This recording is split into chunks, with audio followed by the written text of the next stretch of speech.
Good morning everyone. Satyendra private ITI के digital learning class में आप सबों का स्वागत है। मैं पैट्रिक मुर्मू आज फिर एक नया टॉपिक लेके आया हूँ जो कि है गेज। आज हम इस गेज के बारे में जानेंगे, ये कहाँ यूज़ होता है, इसका मटेरियल क्या है, इसका एडवांटेज क्या है, लाभ क्या है, इसका क्लासिफिकेशन और टाइप्स के बारे में आज हम लोग जानेंगे। तो आज हम लोग जानते हैं, चलिए गेज के बारे में। आखिर गेज होता क्या है। किसी भी प्रोडक्ट को इंडस्ट्री में बनाने के लिए हम लोग को एक सूक्ष्म मापी यंत्र चाहिए जिससे हम एक्यूरेट मेज़रमेंट ले करके पार्ट्स बना सकें। तो जैसे है कि एक माइक्रोमीटर या वर्नियर कैलिपर हम लेते हैं नापने के लिए, तो उसमें एक शिक्षित कुशल कारीगर हम लोग को चाहिए। तो हम लोग ज़्यादातर देखते हैं इंडस्ट्री में हम लोग को कम कुशल कारीगर देखने को मिलते हैं। तो वो लोग वर्नियर कैलिपर या माइक्रोमीटर का रीडिंग नहीं ले सकता है। अगर हम लोग लेते भी हैं एक पार्ट्स बनाने के लिए तो काफ़ी वक्त लग जाता है। तो इससे हम लोग का मास प्रोडक्शन नहीं होगा, हम लोग का प्रोडक्शन कम होगा।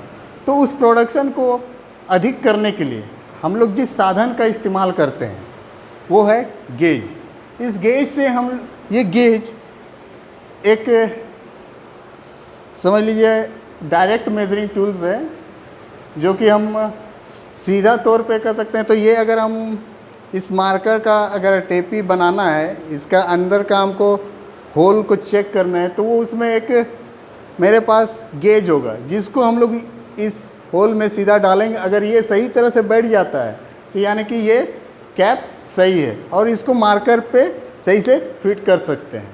अगर ये लूज़ हुआ या फिर ज़्यादा टाइट हुआ तो हम इस कैप को रिजेक्ट कर देंगे। इससे हुआ कि हम लोग का गेज जो हम इसमें इस्तेमाल कर रहे हैं, इससे हम नापे और चेक तुरंत हो गया कि नहीं ये कैप मेरा मार्कर के लिए सही है।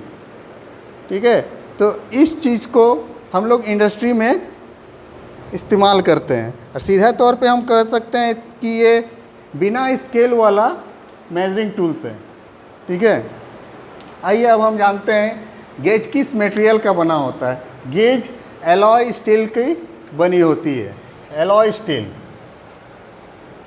अब आता है एडवांटेज, इसका लाभ क्या है, इसको हम क्यों प्रयोग करते हैं इंडस्ट्रीज़ में।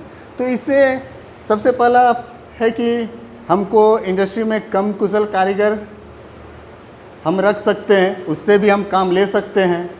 और दूसरा होता है कि हमारा प्रोडक्शन अधिक होता है। इसके बाद पार्ट्स कम लागत में तैयार हो जाता है और पार्ट्स को इंटरचेबल बनाने के लिए हमको आसानी होती है। अब इसके बाद देखेंगे इसका क्लासिफिकेशन, वर्गीकरण। तो ये 3 पॉइंट्स हैं। पहला है वर्कशॉप गेज, दूसरा इंस्पेक्शन गेज और तीसरा रेफरेंस गेज। अब ये तीनों है क्या। वर्कशॉप गेज, इस गेज का इस्तेमाल हम लोग वर्कशॉप में करते हैं नापने के लिए, किसी भी जॉब को या फिर प्रोडक्शन को नापने के लिए वर्कशॉप गेज का हम लोग इस्तेमाल करते हैं। दूसरा है इंस्पेक्शन गेज। ये इंस्पेक्शन गेज क्या है। इंस्पेक्शन गेज वर्कशॉप गेज को नापने के लिए किया जाता है कि ये सही है या नहीं। तीसरा रेफरेंस गेज, ये रेफरेंस गेज हम लोग इंस्पेक्शन गेज को नापने के लिए करते हैं कि इंस्पेक्शन गेज सही है या उसमें कुछ त्रुटि है।